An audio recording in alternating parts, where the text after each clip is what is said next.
Une première rencontre pour le tout nouveau comité expérience client du RTL. L'Union des producteurs agricoles de la Montérégie demande du soutien supplémentaire au gouvernement. Et c'est le début d'une toute nouvelle chronique sportive à Info-Rive-Sud. Le sport collégial et civil est à l'honneur. Bonjour, ici Olivier Prince-Groslot. Bienvenue à Info-Rive-Sud, vos 30 minutes quotidiennes d'information régionale. Voici vos nouvelles en bref. Mardi dernier, le réseau de transport de l'agglomération de Longueuil, le RTL, a réuni pour la première fois les membres de son nouveau comité expérience client. Il s'agit de citoyens provenant des 5 villes de l'agglomération de Longueuil qui ont été choisis pour représenter la diversité des réalités et des besoins en transport collectif. Ce comité est co-dirigé par l'Association pour le transport collectif de la Rive-Sud. Dans un communiqué publié jeudi, le RTL a affirmé que le rôle de ce comité est d'écouter ce que vivent les usagers, de comprendre leurs attentes et de trouver ensemble des pistes d'amélioration. La première rencontre a ainsi permis aux participants de faire connaissance et de commencer à échanger sur leurs expériences et leurs idées, selon le communiqué. On énonce aussi qu'il y a eu plus de 200 candidatures lors de la formation du comité, ce qui reflète l'intérêt de la population pour ce processus d'amélioration, selon Alain Dufort, directeur général du RTL. Le comité expérience client se réunira ainsi 3 fois par année et ses membres siégeront pour un mandat renouvelable de 1 ou 2 ans. De plus, la direction et le conseil d'administration du RTL seront tenus informés du contenu des discussions, toujours selon le même communiqué. À Boucherville, maintenant, la Ville a annoncé que le service de la navette fluviale N2 entre le Vieux-Port de Montréal et Boucherville est prolongé jusqu'au 31 octobre. Le service est offert 7 jours sur 7, mais à noter que pour les semaines restantes, le dernier départ du quai Yvon-Julien à Boucherville se fera à 18h30, tandis que le dernier départ du quai Jacques-Cartier à Montréal sera à 19h15. Le reste de l'horaire demeure inchangé. La Ville conseille à ses citoyens de réserver leurs billets à l'avance, puisque les navettes ne peuvent contenir que 45 personnes à la fois. De plus, rappelons que les gens qui possèdent une carte Opus avec un titre mensuel ou un abonnement tout mode AB, ABC ou ABCD peuvent voyager à bord des navettes sans frais supplémentaires à l'aller comme au retour. Un peu de hockey en terminant. L'équipe du Collège français de Longueuil est en très grande forme avec une fiche parfaite de 7 victoires en 7 matchs jusqu'à maintenant. Le CF figure au premier rang du classement de la Ligue de hockey junior 3A du Québec. Dernièrement, la troupe de Jonathan Castonguay a terrassé ses opposants. Vendredi dernier, au Colisée Jean-Béliveau de Longueuil, ils ont battu les Cobras de Terrebonne 5-0. Gabriel Provencher et Étienne Giroux ont tous deux inscrit 3 points dans la victoire.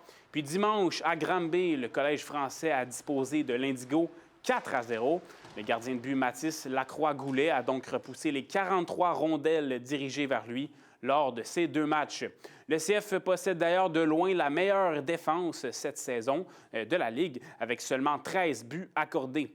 L'équipe longueuilloise tentera ainsi de prolonger son invincibilité ce jeudi soir face aux Braves de Valleyfield. Il s'agira d'un 2e affrontement entre ces 2 équipes rivales cette saison. Le Collège français avait remporté le premier duel 5-4. Nous aurons d'ailleurs des nouvelles de ce match lors de la prochaine chronique hockey de François Riopel, jeudi prochain. Et on se tourne maintenant vers notre journaliste maison, Betty Desjardins. Bonjour, Betty. Bonjour, Olivier. Du côté de la route 116, maintenant, Betty, Saint-Basile-le-Grand, la Ville aurait fait une demande au ministère des Transports et de la Mobilité durable pour sécuriser justement la route 116. Oui, donc ce serait comme la route 116 serait propice donc, aux accidents selon la Ville et plusieurs citoyens et citoyennes auraient porté plainte.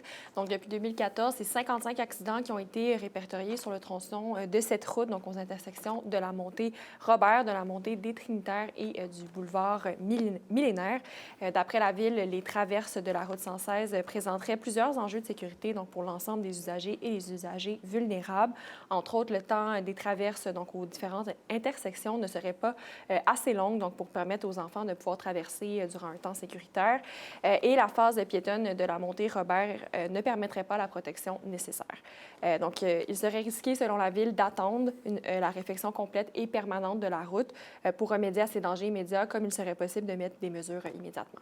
Ça fait un lien avec ton sujet, justement, de mercredi, la route 223. Et donc, quelle demande précise est-ce que la Ville a fait au ministère des Transports et de la Mobilité durable?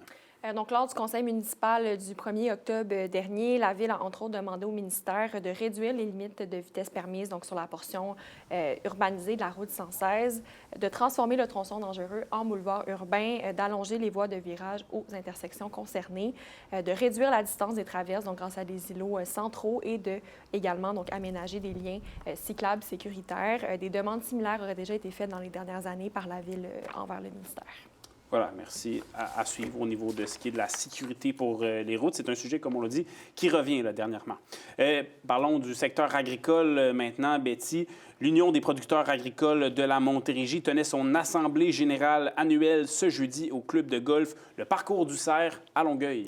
Oui, donc elle souhaitait mettre de l'avant certaines problématiques et demander donc un meilleur soutien de la part du gouvernement. L'enjeu principal ayant été soulevé donc par le président régional de la Fédération de l'UPA de la Montérégie, Jérémy Letellier, est la bourse de carbone qui, lui, selon lui, donc au secteur agricole. Donc voici ce qu'il avait à dire à ce sujet. Les entreprises agricoles d'ici sont mises à mal depuis plusieurs années par le contexte économique et doivent de plus composer avec une incertitude accrue depuis les dernières élections américaines et les tarifs douaniers mis en place. Sans compter qu'elles ne bénéficient pas du soutien nécessaire à la transition écologique imposée par les gouvernements dans le contexte climatique actuel. Moins de 4 des fermes du Québec ont bénéficié d'un soutien du Fonds d'électrification et de changement climatique du Québec depuis 2013. Donc, selon lui, les producteurs et productrices agricoles de la Montérégie et du Québec suivraient des exigences donc, au niveau de leurs pratiques et des réglementations plus contraignantes qu'ailleurs en Amérique du Nord. Les fermes québécoises seraient dans l'obligation de payer une taxe de carbone donc pour leurs fournisseurs, donc pour leurs factures de propane, de diesel ou de gaz naturel, alors qu'il n'y a aucune alternative fiable qui existe donc, pour remplacer les carburants fossiles dans le milieu agricole, selon lui. Cette politique serait donc un fardeau injustifié et nuirait à la compétitivité des entreprises québécoises, selon M. Letellier. D'accord. Et par rapport à cette problématique, quelle demande l'UPA a fait là, au gouvernement? Donc, elle demande, entre autres, de rembourser aux entreprises agricoles les sommes versées dans le cadre du marché du carbone et de procéder au remboursement automatique de toutes les factures dans le futur. M. Letellier a également précisé que de vouloir agir dans le cadre de l'urgence climatique est une bonne chose, mais que le secteur agricole ne peut pas être laissé à lui-même et il faut que le gouvernement intervienne. Parfait. Merci beaucoup, Betty. On se retrouve la semaine prochaine, lundi, 17h. Merci, Olivier. Après la pause à Info Rive-Sud, on parle de l'abolition des postes et le gel d'embauche des personnels de l'État québécois. Restez là.